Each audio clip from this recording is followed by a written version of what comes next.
Hi, everyone, and a warm welcome to this milestone episode of the Talk From series of podcasts. This is our 50th episode, where Wendy and I have had the immense pleasure and the privilege of joining together to examine the question of how to be your best self by examining a variety of different mental health and well-being areas and how this applies to people's day-to-day lives. For those people who've yet to have the opportunity to watch any of our previous podcasts, I'd like to once again introduce my co-presenter, Wendy. Wendy is a fully accredited cognitive behavioral therapist and EMDR therapist as well. She's been practicing in the area of mental health for well over 35 years now. And a warm welcome to you, Wendy. Thank you very much, Ian, and a warm welcome to you and also a warm welcome to Simon. I would just like to take the opportunity to introduce Ian. So, Ian, you are a senior accredited National Counselling and Psychotherapy Society member, and also, very importantly, the founder of Hope Therapy and Counselling Services. So, a very warm welcome to you as well. Thank you very much, Wendy. And for today's episode of the Talk, I'd also like to introduce back Simon. People who've watched podcasts previously may well remember Simon from some of our previous episodes, where he talked about the incredibly important subjects of death anxiety and also a really interesting subject of sensory sensitivities in autism and also in tinnitus and brain injuries as well. Simon is an experienced person-centered counsellor with us here at Hope, but also in private practice as well, and is also a content creator himself, which he'll tell us a little bit more about later on in the podcast. Simon has also worked within the field of addiction, both as a counsellor and also within the area of homelessness as well for well over a decade now. So a warm welcome to you once again, Simon. It's really lovely to have you back with us once again. Ian, Wendy, thank you. Genuinely lovely to be back. And what wonderful news that you're celebrating your 50th episode. Really exciting to follow you and to be back on with you. Thank you. Thank you. Thank you very much, Simon, and it's really great to have you back. A very warm welcome to you as well. So what I understand is that today's topic is an incredibly important one, and that perhaps we don't hear spoken about often enough. And this is about video game addiction. So what I understand, Simon, that this is a topic that is really close to your heart, correct? No, Wendy, it is. Professionally, I'm part of a few geek therapy communities. And therapeutically, I'm really interested in the video games that people play and any needs that are being met in games with those games. But as well as professionally, personally, gaming has also been quite important to me as a coping strategy. And I wondered actually if it would be appropriate to talk a little bit more about that personal connection before we distinguish what addiction may look like in gaming. Yeah, please go ahead, Simon. I'd be really interested just to hear about those personal experiences, especially you describing gaming as a coping strategy. That sounded really interesting. Thanks, Ian. So growing up, things were quite hard at home. My parents, I know they love me dearly. They were doing their best, but my mother, she struggled with her mental health. And while protecting myself and not going into too much details around it, this was really difficult for me. Yeah. Especially difficult as a child. It pushed responsibilities onto me that were just too adult, and it didn't really give space for my own feelings and my own emotional needs. As a kid, I found things just really too intense, but I'm a dependent child, balanced to being a young carer, and it didn't really give me space to have an escape. I found my mind would be often wondering about my caregiver's mental well-being, about family dynamics, and kind of too much for a child to take. I needed an escape. I needed something that would take up my attention. I needed a brief holiday from the strain of home life. And the solution was my first gaming console, a Sega Genesis. Might be showing my age when I say that. Gaming gave me an escape from the intensity of what was going on at home. I could switch on a game and switch off from the intense thoughts and feelings that were going around in my mind, and my childhood self just didn't know how to process.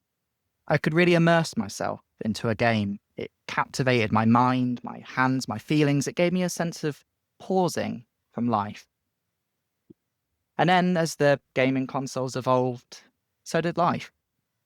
My sister would play Pokemon, would play so much Pokemon together. And these Pokemon battles, they became a bit of a solace for us both. A Pokemon world that was understandable. You could research the different evolutions, etc. We could advance in it. And that was a wonderful solace for us both from stuff at home. I met friends in school. We'd come over and have sleepovers that are ironically named because you don't do much sleeping. We spent all night playing Super Smash Bros. Or GoldenEye 64 for the Nintendo. TSEs would sit around playing Pro Evo or FIFA together on the PS2. And it was just such a simple, great way to connect with friends without any social interaction pressures. You just play games with your mates. It was easy. And I loved it. Even as I got thrashed time and time again, I'm not very good at football games. But it didn't really matter that I was losing at FIFA. Video game taught me to lose. They taught me to grind, to work hard towards achievements. They taught me that I could fail. I keep learning how to get good at Dark Souls. And they also taught cooperation. Forged friendships as me and my best mate at school, Mark Webster, swapped controllers after each life we lost in Sonic. They watered my creativity. I'd design levels in Tenchu. I'd design songs in Music 2000s. It allowed me to feel competent at a time in life when I really didn't feel competent. Disappearing off to uni, insecure, anxious, trying to invent yourself, become a new person, it's hard. But I felt competent because I was the best person in my entire dorm at Super Smash Bros. Melee for the GameCube. And gaming still does this for me.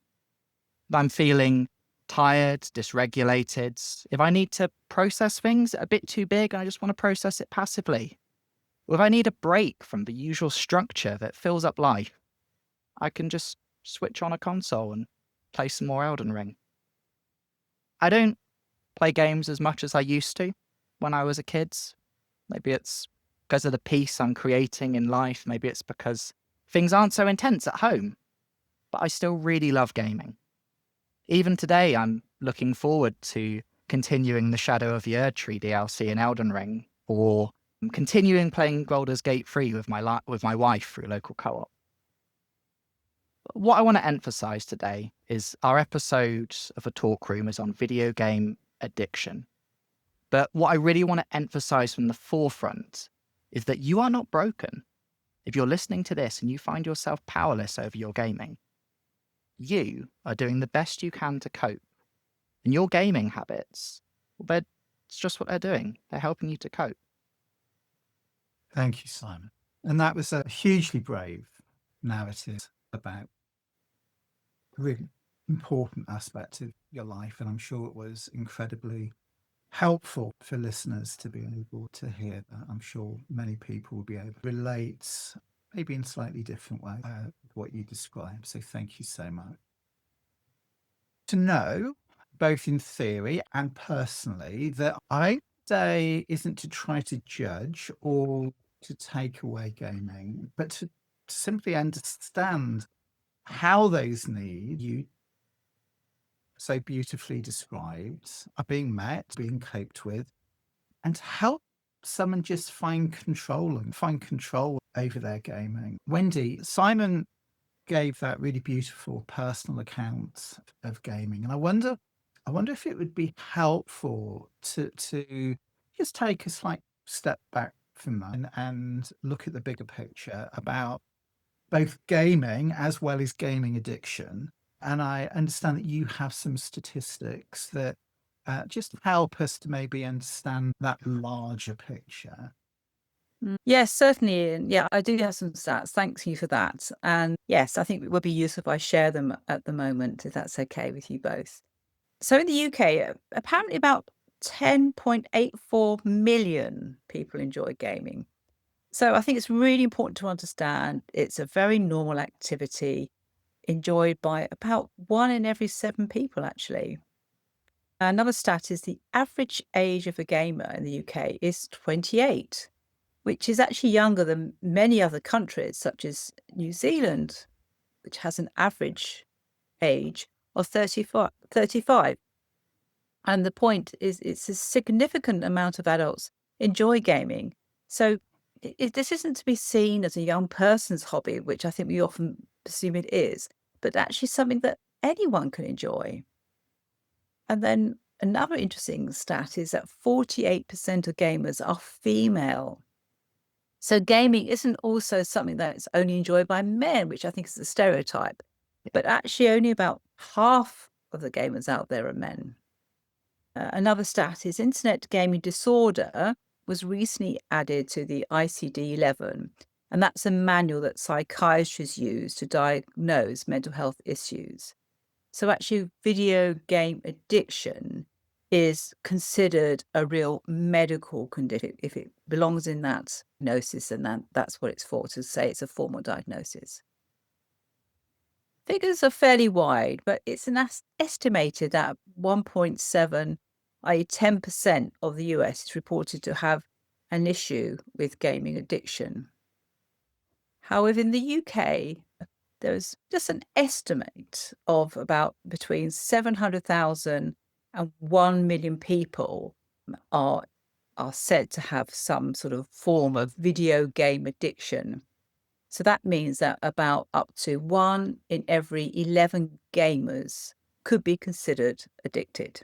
So very interesting stats. Yeah, thank you so much for that, Wendy. And I think that just really helps, together with Simon's really personal testimony as well, just to paint that picture of gaming and maybe take away some of the stigma in talking how common gaming actually is, but also to touch on the aspect of addiction as well.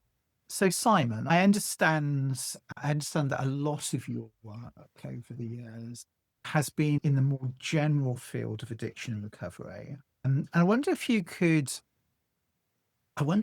just give us an idea of what addiction is and how we might apply that specifically to the subject of gaming. Cheers. Thanks, Ian. I really appreciate Wendy's statistics actually as well. And that thing you say about stigma, I think, again, I really would love us to emphasize that at the beginning, that we're not trying to stigmatize gaming. But the statistics were useful to give an idea of prevalence of both addiction and of gaming in general in the population. So let's talk addiction. The definition of addiction varies depending on what model you approach it from. So I'm going to look at it from maybe a more clinical, nice diagnosis, but also from some 12-step ideas. But there are lots of different ideas of addiction. So the NHS site, excuse me, looking up, refers to addiction as not having control over doing, taking, or using something to the point where it could be harmful for you. And I mentioned 12 steps, and it actually fits quite nicely into those programs like AA, which would define it more like a disease. So step 1, we admitted that we were powerless over our gaming, that our lives had become unmanageable. I like to describe addiction a little bit like an allergy. Being allergic to a substance or being allergic to a behavior. Most folks, the majority of the world, for example, will have a nice glass of wine with a meal. Whereas the addict is allergic to wine.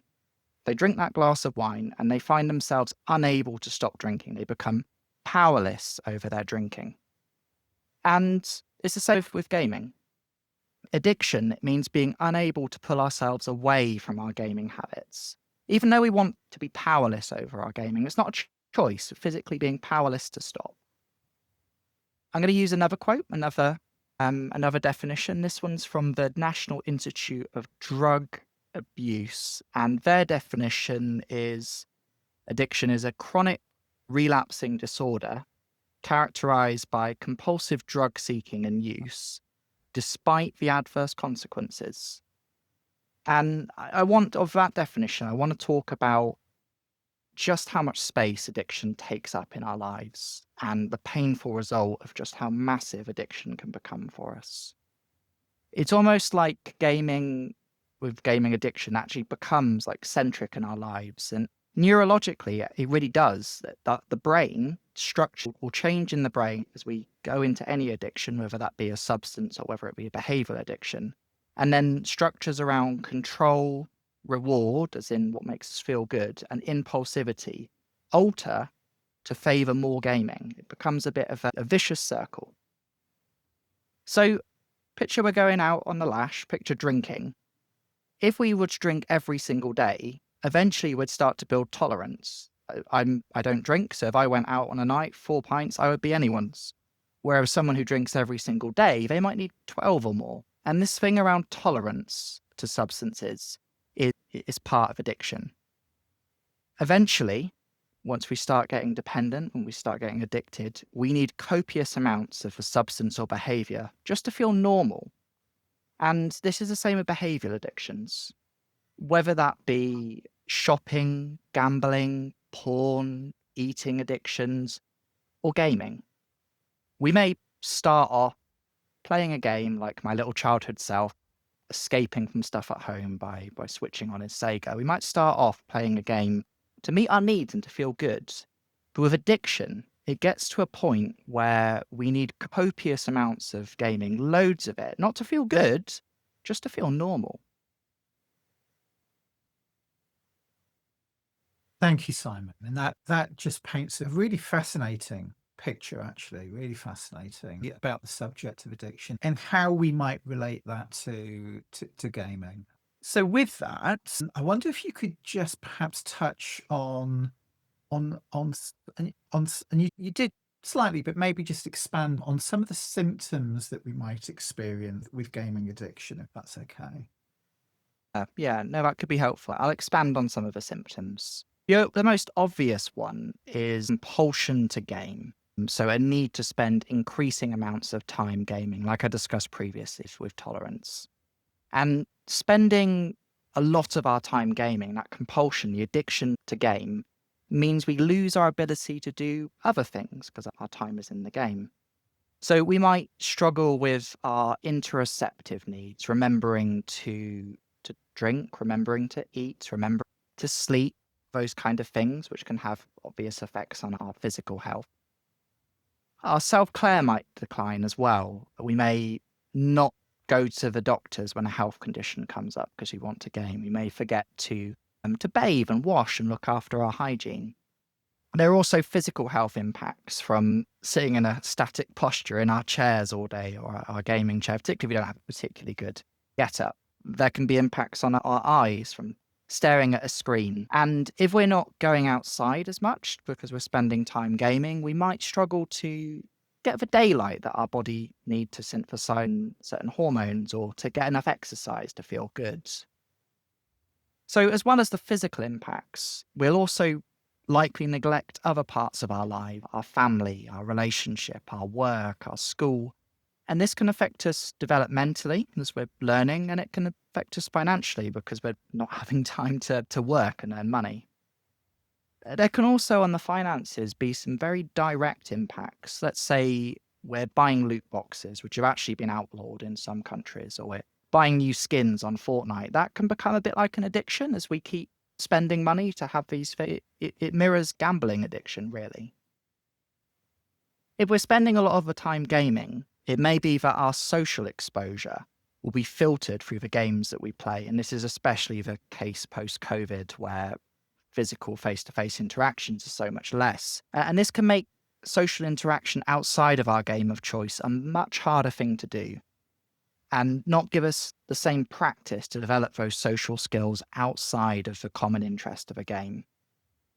And despite the fact we might be spending time with people and playing online, it can lead to a deep sense of loneliness, which ironically only pushes us deeper into gaming to fill those social needs and add to that fear of socializing with people outside our common interest of gaming. Something common to addiction is something called craving. And craving isn't just a thinking thing, it's somatic. It's desiring to play games when we're not. So let's say we're not gaming. When we're craving, we'll be thinking about it. It's like our whole self is driven to return to our console.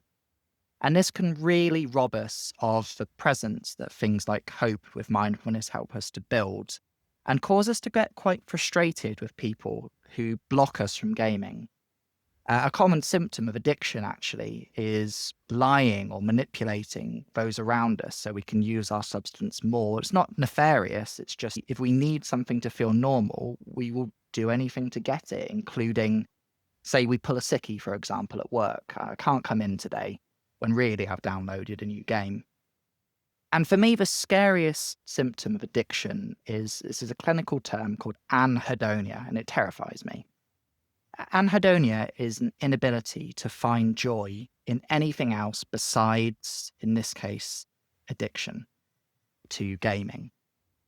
We feel numb. Nothing else quite fills that hole. The rest of life feels dull. And this sort of mirrors depression.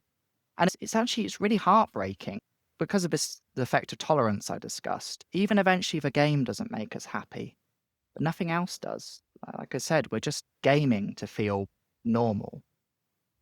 And then finally, there are risks of it leading into other mental health conditions, such as dissociating, that's being less in contact with yourself, like drifting away, struggles concentrating, mood disorders, such as depression, anxiety, social phobias, a sense of loneliness, paranoia, and existential things around our purpose in life. Those are some of the symptoms of video game addiction, whilst also acknowledging the role that gaming can have in our life. I don't want to lose sight of that when I talk about the more bleak parts.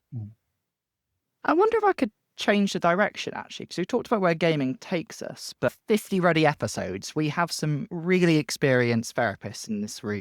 Between the three of us, thousands of hours of client work between us. So I also recognize that the three of us work quite differently.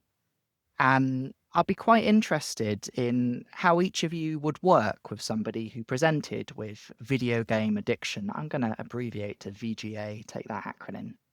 So yeah, Wendy and Ian, I wonder if you'll be able to say a little bit more about how you work as therapists, what your modality is for those in the know, and how you'd help with someone struggling with VGA. And then after, maybe I'd say about how I would work. I think it would also help to talk a bit more about Hope as an organization as a whole, because you have quite a diverse range of counselors and therapists and approaches. And just as I said, there are lots of different philosophies for addiction treatment, whether that be SMART or whether it be 12-step models, lots of different philosophies. There are loads of different approaches to counseling and therapy. And it would be useful, I think, for the listeners to get a sense of how you match people up, Ian, when they make that intro call to a therapist that's right for them. So I'm going to stop talking. Ian, Wendy, Ian, how would you work with VGA? A really interesting question. And you're absolutely right. There are many different approaches to supporting any condition, including VGA, video game. At Hope Therapy and Counselling Services, one of our core values is really about recognizing that every individual is unique, and we know that what works for one person may not always be the most helpful thing for somebody different. And that's why we focus on finding the right form of support for each person we work with, rather than just taking a one-size-fits-all approach. We have about 80 or so counsellors within the team. We have a whole range of different therapeutic modalities that we work with. And so if we take cognitive behavioural therapy, CBT, as an example, CBT can be a really effective tool for some people struggling with gaming behaviour. CBT can help clients just to notice the connections between their thoughts, their feelings, those impulses, and their actions around gaming. So together we might explore what triggers a gaming session. Perhaps it's stress, perhaps it's boredom, perhaps it's social pressures. There can be a whole variety of different things that are playing out for different people. And CBT is a very, very practical way of working in that it teaches you how to challenge automatic thoughts like, I need to game now in order to cope. And it helps you just to develop alternate and sometimes healthier coping strategies in those moments. So that's CBT. We might draw on a program like Smart Recovery, which focuses on building balanced routines and finding other meaningful activities. And that might be about regaining a sense of control in your life. For some, mindfulness can be a really powerful addition to how they confront gaming addiction. It just helps to increase awareness of craving and helps us just to take a pause before we act. And that approach isn't about simply taking away gaming, but rather exploring ways to meet your needs outside of the digital world and finding alternate and sometimes healthier balances in your life. And always doing it at a pace that's comfortable for the person that we're working with as well. And that's a really important thing to say. It really is very much about going at the pace that's right for the person that we're working with. So in addition to SMART and CBT and mindfulness, there are various other approaches as well that organisations like Hope and others may draw upon, always very much tailored to both the evidence base, but also what feels right for the individual as well. So for some clients, counselling or talking therapies offer a really, really supportive space to explore the underlying emotion that might be going on or the challenges that are connected with gaming. And other people may benefit from things like EMDR, which is an area that I know Wendy does a huge amount of work with, which looks at past traumatic experiences and how that can feed into addictions. Sometimes we might work with things like hypnotherapy as well, which can be a really useful tool for those wishing to address habits or craving at a subconscious sort of level. And we work with people from all different backgrounds, and those that are neurodiverse or those that identify within the LGBTQIA plus community. And our commitment is always to match, this is to your question, Simon, our commitment is always to match clients both with a therapist and an approach which is going to be the best possible fit for the individual. And we take a little bit of time just to talk to the client about trying to understand what we mutually think is going to be most helpful for that particular individual, keeping the evidence base at the forefront of our thinking as well. So Wendy, I wonder whether you'd like to share a little bit about how you might approach working with somebody experiencing gaming addiction as well. Yes, certainly, Ian. And some of the principles I would support as well. Yeah. Seeing the person as an individual obviously is very important, and finding the right approach for them as well. And as a accredited CBT therapist, again, the CBT approaches, which incorporates things like compassion focused therapy, ACT, mindfulness. There's a whole range of therapies that come under CBT as well. So I find those very good in lots of different situations. But I think I just focus on the trauma side as well. So often what I think is to be acknowledged is that sometimes with addictive behaviours, including obviously problems with gaming, often there is a sort of past experience underlying there, which could be in pain or diversity. Simon, yours was an example of that, wasn't it? The way you moved away from pain and it was a coping strategy for you. So many of people that I support have lived through very difficult situations. For example, very common is childhood neglect, bullying, some loss of someone, a loved one as well, or very common some form of family instability. And as I think we've always touched on, gaming can often be a way to just to move away or possibly even numb feelings that could be just so overwhelming to the individual. As Simon said, too big to process at that time. And therefore, by focusing on something else, it can give us a sense of purpose, but also a sense of safety and maybe a little bit of feeling of control in their lives, rather than feeling out of control of everything. So I think from a trauma-informed perspective, we also as therapists need to make sure that we offer a space to the individual where they feel safe, not judged, and completely accepted. That idea of we're not judging people for whatever level they are in their gaming journey.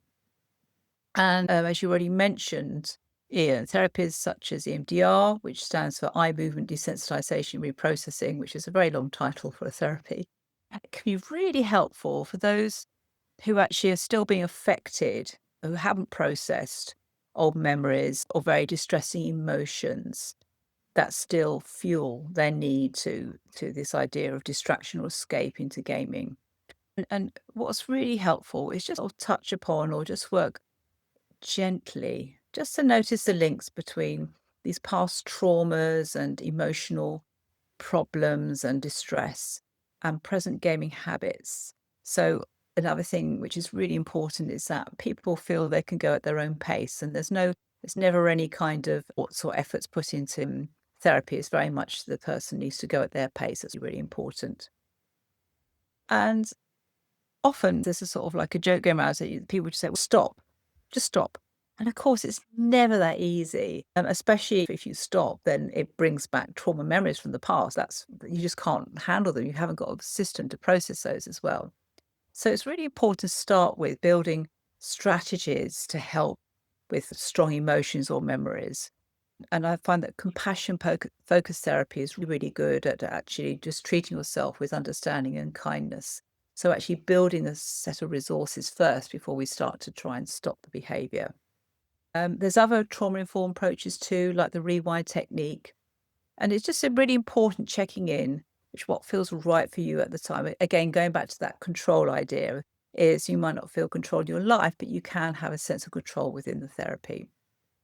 And again, my values, my ethics, are very much in line with hope therapy, is that you're not alone in this journey. The message of that help is always possible. The message that you can change, and it's okay to change at your own pace.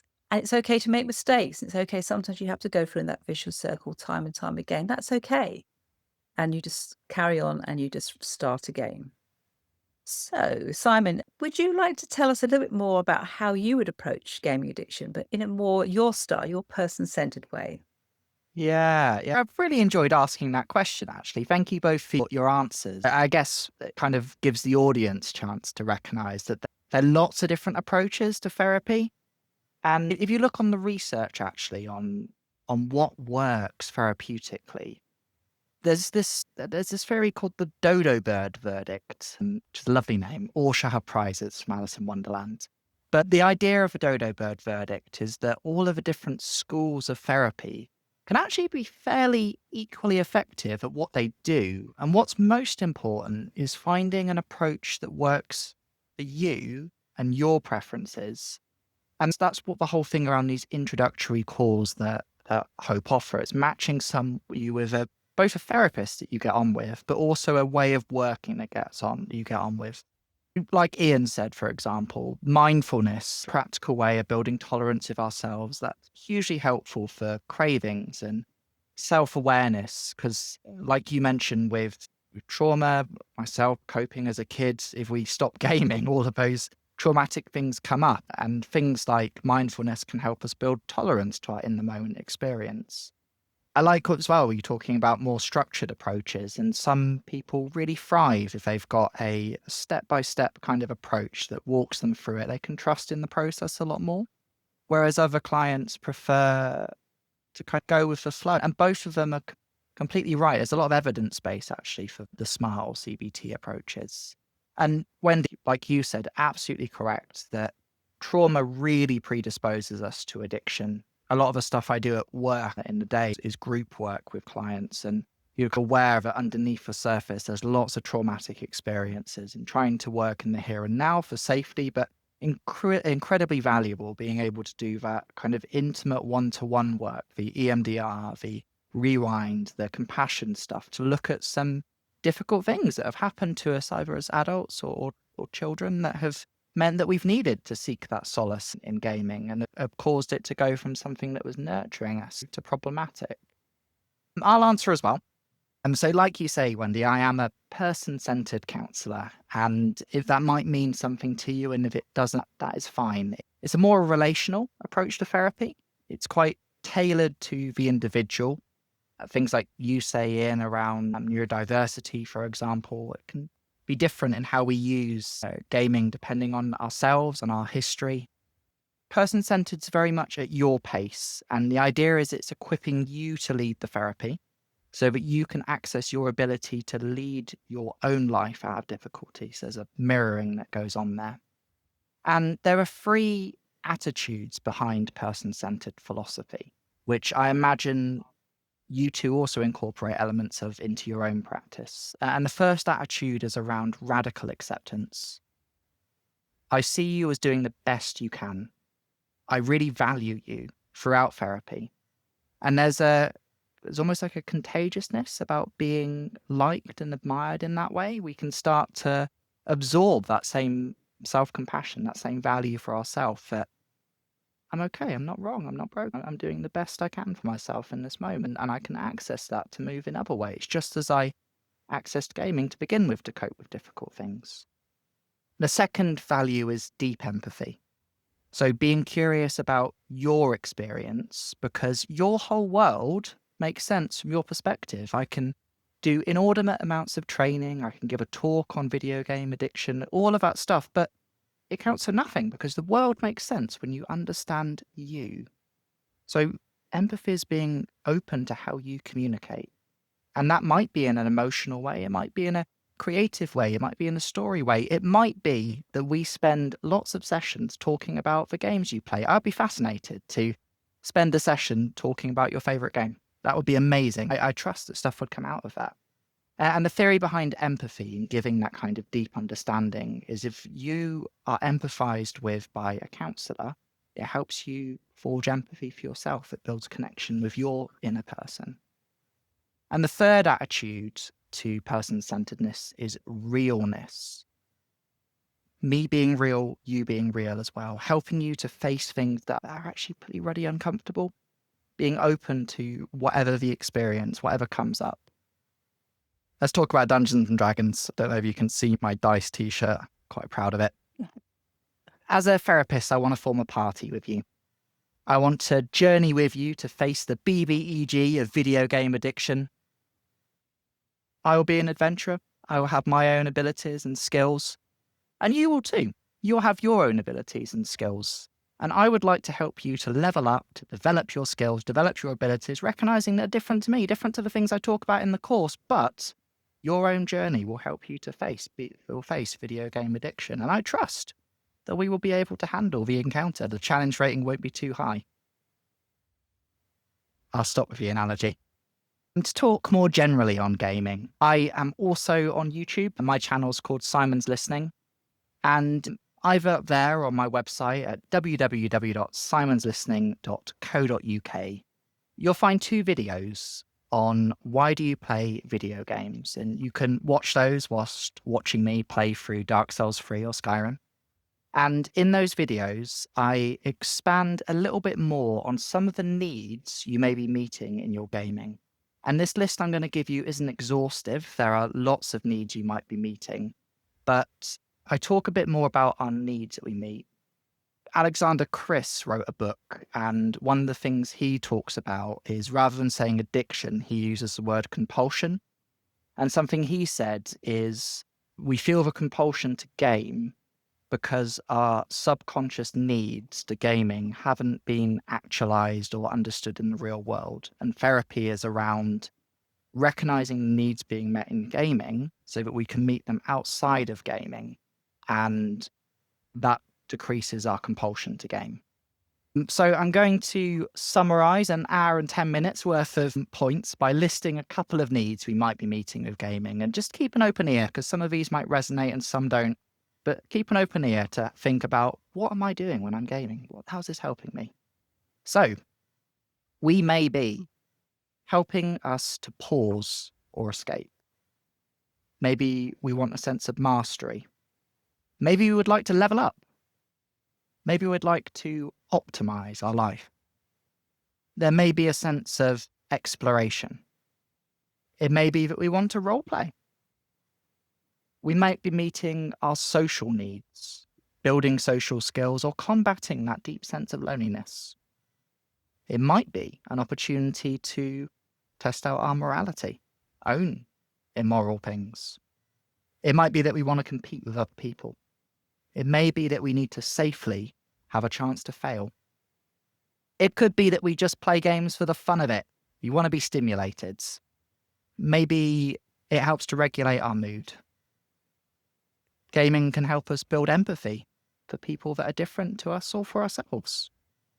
It can help us to make decisions when there are strict decision pathways. And gaming, there was a study using Tetris at Oxford University, John Radcliffe. There was a study using Tetris that said that actually, if you've had a road traffic accident, one of the best things you can do is play Tetris afterwards, because your mind passively processes the trauma without the re-traumatizing effects. It helps processing trauma.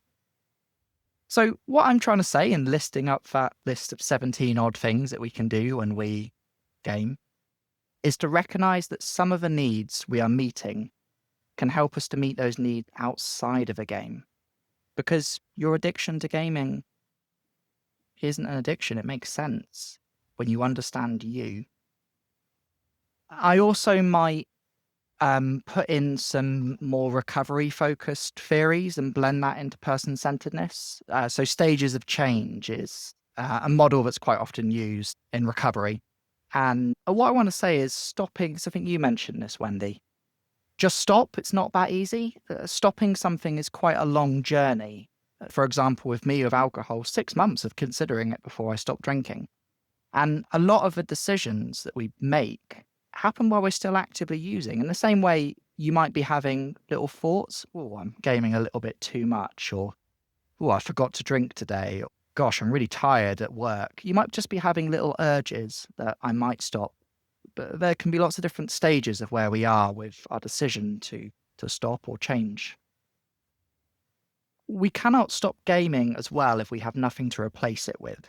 So you don't take away someone's safety raft and then give them nothing back. So I would be really curious at different stages of the stages of change, where you're at, and the interventions vary.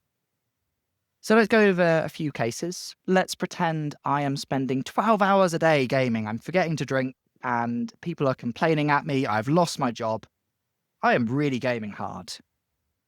If that was the case, therapy might just be looking at trying to reduce some of the harmful effects. We might spend an awful lot of time talking about your game, and the game might be 80% of what we talk about in therapy. We'll be looking at how we can build in breaks, moments of self-care, judging some of the negatives about it.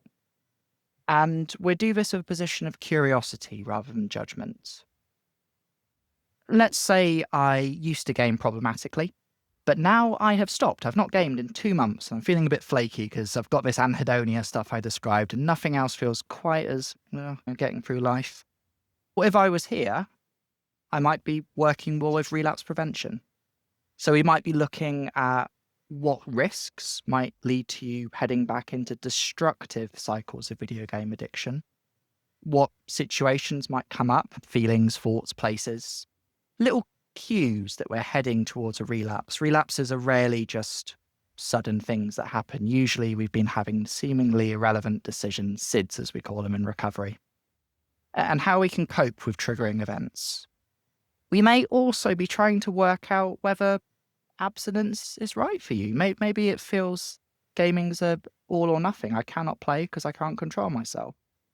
Or maybe it's more about developing a healthy balance of time we game. Maybe the games we play need to shift. Maybe there are certain, for me, role-playing games that, gosh, do I get absorbed with, but I can play other games and dip in and out. Let's choose another scenario. Let's say you actually feel pretty good about your gaming. You play Call of Duty for 2 hours a night, you enjoy it, but partner's not happy with your screen time. In that case, maybe we're not talking about video gaming at all. Maybe actually what we're talking about is communicating with our partner. We're talking about boundaries, compromise. We're talking about trying to get partner to understand what Call of Duty's like, even though she doesn't play shooter-ups. She much prefers craft or something else. Maybe another scenario, you're thinking about change. You can imagine a life where you're not spending as much time gaming. That sounds quite nice, but there are comorbidities, #comorbidities, that actually I think I couldn't stop gaming because this is a barrier. Let's say social anxiety, for example. You love the thought of getting on Meetup, going to a board gaming group and making friends, but gosh, that fills you with dread thinking about making small talk and will people like me, will they reject me? Whereas in the game, we can talk about peak together and bond and chat about something. So maybe the work's about building social skills before you're ready to reduce your gaming, and that will give you a safety net to interact with people outside. I also want to really emphasize with addiction, maybe compared to other presenting issues, addiction needs to be treated holistically. Addiction thrives in secret and without community. Counseling's one intervention, but you will find a lot more success if you can build a network outside of gaming that you can talk with when you're struggling, people that understand you, will hold you accountable, and will fill you up outside. I wouldn't just stick to counselling. I would have that as a real pillar in your life, but have other things. 12 Steps, for example, that was something I mentioned. That's a group program and philosophy. And there is actually a Gaming Addicts Anonymous. It's not very big in the UK. There are a couple of face-to-face meetings, but they have quite a few remote, like online, often international meetings. You may be going to one in America. I think that highlights how I'd work anyway. Okay, wow. Thanks very much, Simon. It's absolutely brilliant for you to give such a wide difference of the many approaches to working with video game addiction. I think you really highlighted very well the importance of working with people where they're at, and also introducing very practical other sources of support, which are very useful to people to really understand that you're not the only one going through these things, and there's organizations to support you. Very good point. And what I think I'm really hearing from the three of us is that support is available if you are struggling with video game addiction.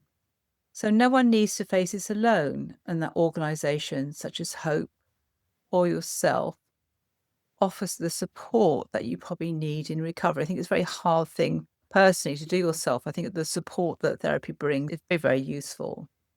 And I just noticed you mentioned on your website and your YouTube channel, and I wondered if you wanted to mention how people could get in touch with you or other trained counsellors on the team with Hope, Simon.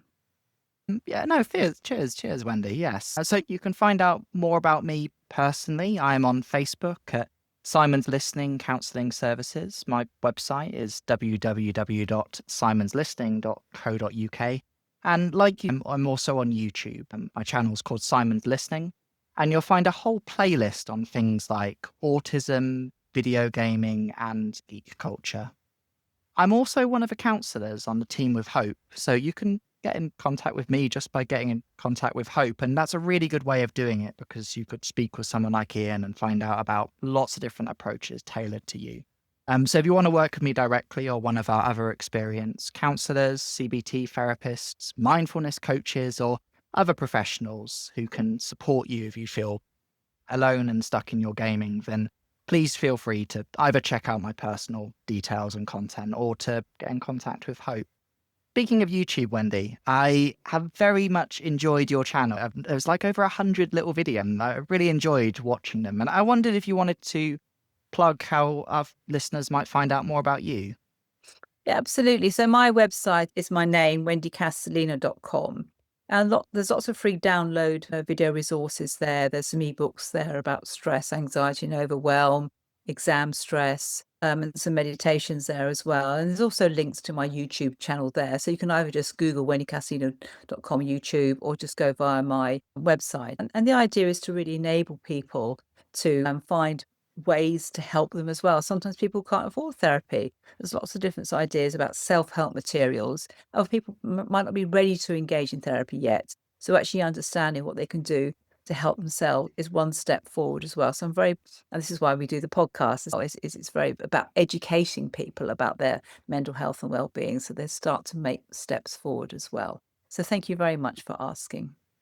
I really like that, actually. And I completely agree in the cost of living crisis, etc. A lot of folks can't afford regular therapy. So it is wonderful that there are resources on your website or also resources on Hope's website or this very podcast that you can listen to. And it might be that you're not at the stage of change where you're ready to reach out for help, but you're just thinking about it. So yeah, it's really wonderful that we combine both the guidance and companionship that you'll get from going for counselling, which I would thoroughly recommend. I dip into a bit of personal therapy every year, alongside free resources that will teach you some of the things that will help you. I mentioned being part of a team with Hope, and amazed, Ian, that you said that you have 80 counsellors across the UK, and they all have a variety of different ways of working that can be adapted to specific people. So, Ian, as the founder of Hope, I wondered if you wanted to say a little bit more about this.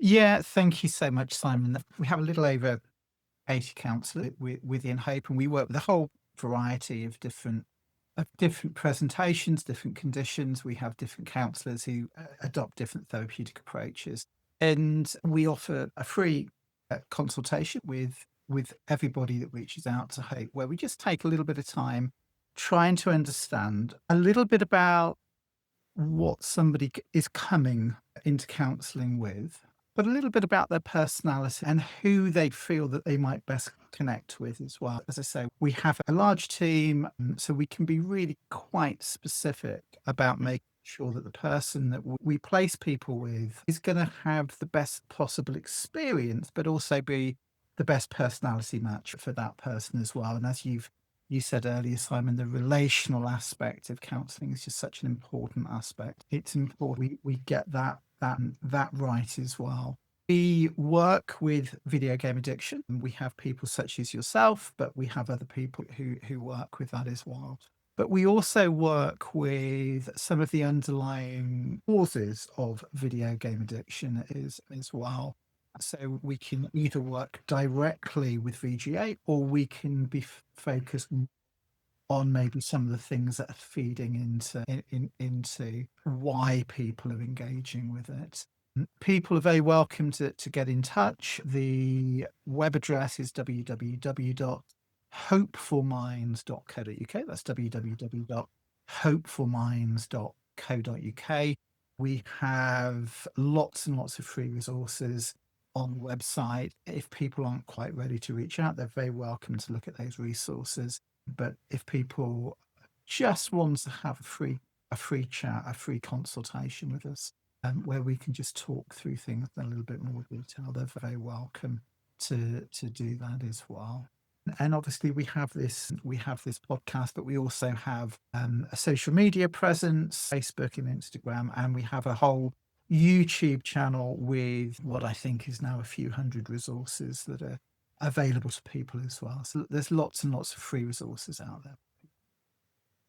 Thank you. Thank you so much, Simon, for coming on our podcast. You've been just such an amazing guest and have provided such amazing resources and intelligence and well-researched strategies. So thank you so much for that, Simon. And also very much to my co-presenter, Ian. Thank you very much for your contributions.